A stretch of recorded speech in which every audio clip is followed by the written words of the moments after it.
আসসালামু আলাইকুম। দৈনিক জয়সাগরের পক্ষ থেকে সকলকে জানাই আন্তরিক শুভেচ্ছা। সাথে আছি আমি জান্নাতুল তাহিরা জ্যোতি। এখন সংবাদ শিরোনাম। আইন ও মানবাধিকার সুরক্ষা ফাউন্ডেশন সিরাজগঞ্জ জেলা শাখার প্রস্তাবিত সভাপতি হাসানুজ্জামান রঞ্জু। এবার বিস্তারিত।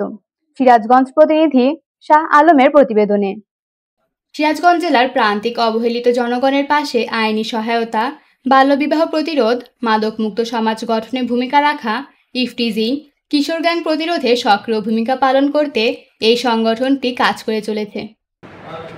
আপনাদের উদ্যোগ অত্যন্ত মহৎ। মানবাধিকার আসলে মানুষের সবচেয়ে বড় অধিকার আছে মানবাধিকার। জাতি, ধর্ম, বর্ণ নির্বিশেষে সকল মানুষের সামাজিক এবং রাজনৈতিক যে অধিকার আসলে সেই অধিকারটাকে বলা হয় মানবাধিকার।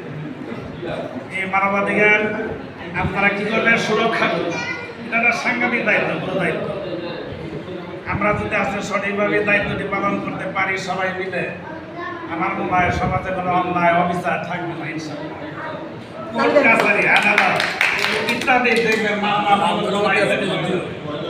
আমরা সাধারণ মানুষ, অসহায় মানুষ, তারা বিচার প্রার্থী, তারা বিচার দেখে ন্যায় বিচার থেকে বঞ্চিত হচ্ছে। আমাদের উদ্দেশ্য হবে তাদের পাশে দাঁড়ানো। শনিবার 12 জুলাই 2025 মাসিক সভা সিরাজগঞ্জ জেলা আইনজীবী সমিতির কনফারেন্স রুমে অনুষ্ঠিত হয়। এই সংগঠনকে আরও শক্তিশালী করতে উপস্থিত সকল সদস্যর সম্মতিক্রমে প্রস্তাবিত সভাপতি হিসেবে সভায় মনোনীত করেছেন সিরাজগঞ্জ শহীদ মডেল অ্যান্ড ক্যাডেট একাডেমির পরিচালক মোহাম্মদ হাসানুজ্জামান রঞ্জু স্যারকে। এ সময় উপস্থিত ছিলেন এ মতিন, প্রধান উপদেষ্টা, কেন্দ্রীয় কমিটি, ঢাকা।